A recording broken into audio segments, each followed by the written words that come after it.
Friends नमस्कार, स्वागत है आप सभी का जी विजन अकेडमी पर। फ्रेंड्स आज के इस वीडियो में हम लोग देखने वाले हैं कि छात्रावास अधीक्षक परीक्षा से संबंधित जितने भी अभ्यर्थी शामिल हो रहे हैं उन सभी को बहुत बहुत शुभकामनाएं। बहुत ही जल्द जो है वैकेंसी आने वाला है इसका।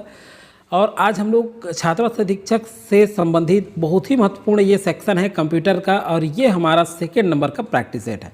तो सारे क्वेश्चन अगर आपने अच्छे से अध्ययन किया है तो सॉल्व जरूर कीजिएगा कि कितना क्वेश्चन आपसे बनते हैं। तो चलिए, जो क्वेश्चन आपके एग्जाम में पूछा गया है, चाहे वो एसएससी हो या फिर सेंट्रल लेवल का एग्जाम या फिर स्टेट लेवल का हो, उस दोनों में जिस तरह से क्वेश्चन पूछा गया है उसी पर्पस पे हम जो है सारे क्वेश्चन प्रैक्टिस करेंगे।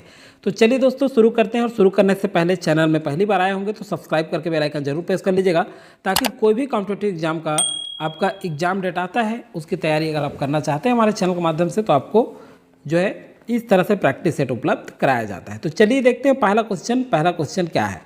कंप्यूटर भाषा में 1 मेगाबाइट में कितने बाइट होते हैं? देखिए 1 मेगाबाइट में कितने बाइट होते हैं। अब देखिए कंप्यूटर से संबंधित कोई भी एग्जाम में थोड़ा सा टफ क्वेश्चन पूछा जा रहा है। पहले जो है सिंपल पूछा जाता था, तो उसी पर्पस में करेंगे। 1 मेगाबाइट में कंप्यूटर में कितने बाइट होते हैं? तो देखिए इसका करेक्ट जो आंसर होगा ये है आपका, यहाँ देख सकते हैं 10,48,576 बाइट। अब देखते हैं 1 मेगाबाइट जो होता है, ये जो 1 मेगाबाइट है, इस 1 मेगाबाइट में अगर दिया जाए तो 2 का घात 10 किलो बाइट भी होता है। ये भी अगर आपका आंसर दिया जाए तो आपको याद रखिएगा कितना, 2 के घात 10 किलो बाइट, ऐसे याद रखिएगा। याद रखने के लिए बता रहा हूँ आपको, 2 का घात 10 किलो बाइट। और अगर जो है 1024 बाइट भी लिखा होता है, 1024 किलो बाइट भी लिखा रहता है, अगर 1024 किलो बाइट लिखा रहता है तो भी 1 मेगाबाइट में 1024 किलो बाइट भी होता है। तो इस तरह से दोनों क्वेश्चन आपसे अगर पूछा जाए, दोनों ऑप्शन आपके एग्जाम में आए तो आपको वही आंसर लेना है। चलिए नेक्स्ट क्वेश्चन देखते हैं दोस्तों। यहाँ है 10 लाख मतलब 1 मिलियन बाइट लगभग होती है। तो देखिए ये माप से संबंधित क्वेश्चन तो लगातार पूछा जा रहा है, आप सभी जान रहे हैं, इसलिए हम लोग इस क्वेश्चन को कर रहे हैं। तो 10 लाख बाइट लगभग मेगाबाइट होती है। 1 मेगाबाइट होती है, क्या होती है? मेगाबाइट। तो आंसर है आपका यहाँ पर मेगाबाइट दिया है, मेगाबाइट आंसर आएगा। चलिए नेक्स्ट क्वेश्चन आपका, इंटरनेट का जनक किसे कहा जाता है? तो देखिए बहुत ही ये लाइटली क्वेश्चन है और बहुत बार एग्जाम में पूछा गया है। कुछ क्वेश्चन को हम नज़रअंदाज करके चलते हैं, जबकि वही क्वेश्चन एग्जाम में आ जाता है। तो इसका आंसर है इंटरनेट का जो जनक है ये जो है जे.सी. लिकलाइडर। तो ये जो है ली आधा का है, लिकलाइडर, क्या जे.सी. लिकलाइडर जो है इंटरनेट का जनक के रूप में जाना जाता है। एक क्वेश्चन और बनता है कि ये टिम बर्नर्स-ली जो नाम लिखा हुआ है आप देख सकते हैं, तो ये कहाँ के रहने वाले हैं? इंग्लैंड के रहने वाले हैं, याद रखिएगा। वैसे जगह को आपको नहीं पूछेगा, आपकी जानकारी के लिए बता देता हूँ, इंग्लैंड के हैं ये। और ये वर्ल्ड वाइड वेब के जनक हैं। ये क्या है? वर्ल्ड वाइड वेब के जनक हैं, याद रखिएगा। वर्ल्ड वाइड वेब के क्या हैं? ये जनक हैं। तो ये पूछा भी जा चुका है एग्जाम में। तो वर्ल्ड वाइड वेब के जनक कौन है पूछा जाए तो टिम बर्नर्स-ली, और इंटरनेट का जनक कौन है तो जे.सी. लिकलाइडर। अब चलिए देखते हैं नेक्स्ट क्वेश्चन है आपका, फेसबुक और याहू की वेबसाइट किस भाषा में तैयार की गई है? तो देखिए इंपॉर्टेंट क्वेश्चन है ये जो है PHP, किस भाषा में? PHP। अब देखिए PHP प्रारंभ में पर्सनल होम पेज नाम दिया गया था। पहले क्या दिया गया था इसको? PHP को पर्सनल, याद रखिएगा, पर्सनल क्या है? Home page. क्या नाम दिया गया था? पर्सनल होम पेज, ये नाम दिया गया था सबसे पहले। अब जो है देखिए PH एक सॉफ्टवेयर लैंग्वेज है। ये जो क्या है PHP है, ये क्या है? एक सॉफ्टवेयर लैंग्वेज है।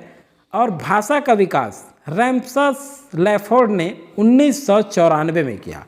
ये जो है इस भाषा का PHP भाषा का विकास किसने किया? तो रैमसस, ये इंपॉर्टेंट है, याद रखिएगा नाम, रैमसस लैडोफ। किसने किया? रैमसस लैडोफ, ये डा है लैडोफ। तो रैमसस, ये याद रखिएगा। इन्होंने कब किया था? 1994 में किया था। तो इतना इंपॉर्टेंट फैक्ट आपको याद रखना है, क्योंकि इस तरह से क्वेश्चन पूछा जा सकता है। अगर हम देखें PHP को, तो ये जो PHP है, याद रखेंगे आप लोग, ये जो है मुफ्त सॉफ्टवेयर है। क्या है? एक मुफ्त सॉफ्टवेयर है। और इस भाषा का प्रयोग, एक चीज़ याद रखेंगे, जो HTML है, तो इस भाषा का जो प्रयोग है HTML भाषा के साथ मिलकर भी किया जा सकता है। ये जो PHP है वो HTML भाषा के साथ मिलकर भी इसका प्रयोग किया जा सकता है। नेक्स्ट क्वेश्चन की ओर बढ़ते हैं और नेक्स्ट क्वेश्चन है आपका, निम्नलिखित में से कौन कौन सा डोमेन नेम है। तो देखिए कौन कौन सा डोमेन नेम है, तो देखिए google.com ये भी है, yahoo.com ये भी है और hotmail.com ये भी है। तो ये तीनों हैं, सही आंसर यहाँ होगा डी, उपरोक्त सभी या उपर्युक्त सभी। अगला देखते हैं, अगला है आपका, विभिन्न हार्डवेयर उपकरणों को आपस में जोड़ने के लिए किसका प्रयोग किया जाता है। तो देखिए विभिन्न हार्डवेयर जो उपकरण होते हैं उसको आपस में जोड़ने का जो कार्य है ये किसका प्रयोग किया जाता है इसके लिए, तो ये जो है हब का प्रयोग किया जाता है। किसका प्रयोग किया जाता है, हब का प्रयोग किया जाता है, याद रखेंगे। नेक्स्ट क्वेश्चन की ओर बढ़ते हैं और दोस्तों एक चीज़ बता दूं, मैं छत्तीसगढ़ का प्रैक्टिस सेट भी आएगा, आप लोग कमेंट किए थे इसलिए कंप्यूटर का सबसे पहले दूसरा प्रैक्टिस सेट करवा दे रहा हूँ। इसके बाद लगातार कोशिश किया जाएगा कि पर डे 2 से 3 बजे दोपहर में आपका वीडियो डालेगा, आप जो है अलर्ट रहिएगा और सारे क्वेश्चन सॉल्व जरूर कीजिएगा, छात्र और अधीक्षक की जो तैयारी कर रहे हैं। कंप्यूटर का सबसे महत्वपूर्ण भाग कौन सा है, तो कंप्यूटर का जो सबसे महत्वपूर्ण भाग होता है ये आप सभी जानते हैं, ये CPU होता है। क्या होता है, CPU। अब ये देखिए CPU का आपको किस तरह से पूछा जाता है, तो ये सेंट्रल प्रोसेसिंग यूनिट, याद रखिएगा सेंट्रल प्रोसेसिंग यूनिट। तो देखिए ये जो है पूछा गया है एग्जाम में आपका, इसका फुल फॉर्म भी पूछा जाता है, सेंट्रल प्रोसेसिंग यूनिट, और इसे जो है कंप्यूटर का मस्तिष्क या हृदय स्थल भी कहा जाता है। ये तीनों क्वेश्चन आपका बनता है एग्जाम की दृष्टिकोण से। नेक्स्ट क्वेश्चन है आपका, बुनियादी कंप्यूटर प्रोसेसिंग चक्र में क्या क्या शामिल है। तो बुनियादी कंप्यूटर प्रोसेसिंग चक्र में इनपुट, प्रोसेसिंग और आउटपुट ये जो है शामिल है, ये तीनों इनपुट, प्रोसेसिंग और आउटपुट, ये आंसर है आपका। नेक्स्ट क्वेश्चन है आपका, चिप, रैम और मेमोरी ऐसे उपकरण लगे होते हैं। तो देखिए चिप, रैम और मेमोरी ये उपकरण लगे होते हैं, कहाँ लगे होते हैं, तो ये मदरबोर्ड में लगे होते हैं, याद रखिएगा। और मदरबोर्ड जो है कंप्यूटर का मुख्य सर्किट बोर्ड है। ये क्या है, कंप्यूटर का मुख्य सर्किट बोर्ड है और इससे बहुत ज़्यादा क्वेश्चन पूछा जाता है। मुख्य सर्किट बोर्ड है, याद रखिएगा कंप्यूटर का। और CPU भी मदरबोर्ड पर ही लगे होते हैं। ये चिप, रैम, मेमोरी के साथ साथ CPU जो होता है ये भी आपके मदरबोर्ड में ही लगे होते हैं। तो ये चारों नाम याद रखिएगा, चूंकि आप एग्जाम में पूछा जा चुका है तो ये इंपॉर्टेंट क्वेश्चन है। वैसे सारे इंपॉर्टेंट क्वेश्चन है जितने कर रहे हैं हम लोग, शुरू से अंत तक सारे क्वेश्चन किया करें आप लोग। नेक्स्ट है आपका, कंप्यूटर डाटा तथा संकेतों को कंप्यूटर सिस्टम के भीतर एक स्थान से दूसरे स्थान तक ले जाता है। तो देखिए कंप्यूटर डाटा और जो संकेत होता है उसको कंप्यूटर सिस्टम के भीतर एक स्थान से दूसरे स्थान ले जाया जाता है। तो किसके द्वारा ले जाया जाता है, कंप्यूटर बस के द्वारा। किसके द्वारा, कंप्यूटर बस। अब चलिए देखते हैं मदरबोर्ड पर ये कंप्यूटर बस है क्या, तो मदरबोर्ड पर जो है सुचालक तारों का एक समूह है। किस पर, ये मदरबोर्ड पर सुचालक तारों का एक समूह है। ये क्या है, सुचालक जो तार है उसका क्या है, एक समूह है। ये कौन, आपका कंप्यूटर बस। अब देखिए इसमें और क्या क्या इंपॉर्टेंट फैक्टर बनते हैं।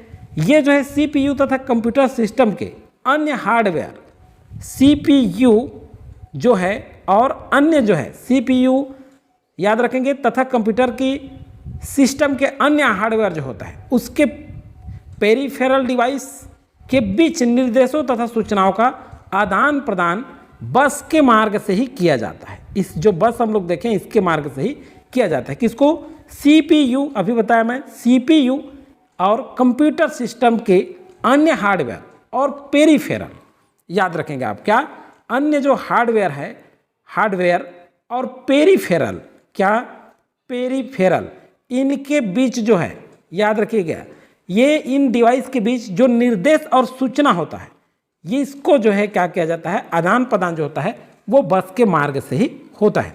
नेक्स्ट क्वेश्चन है आपका, अगर कोई पर्सनल कंप्यूटर को कुछ समय या दिन के बाद ऑन किया जाता है, मान लीजिए कोई पर्सनल कंप्यूटर है और कुछ समय और दिन के बाद ऑन करते हैं तो ये वर्तमान का सही समय और दिन बताता है।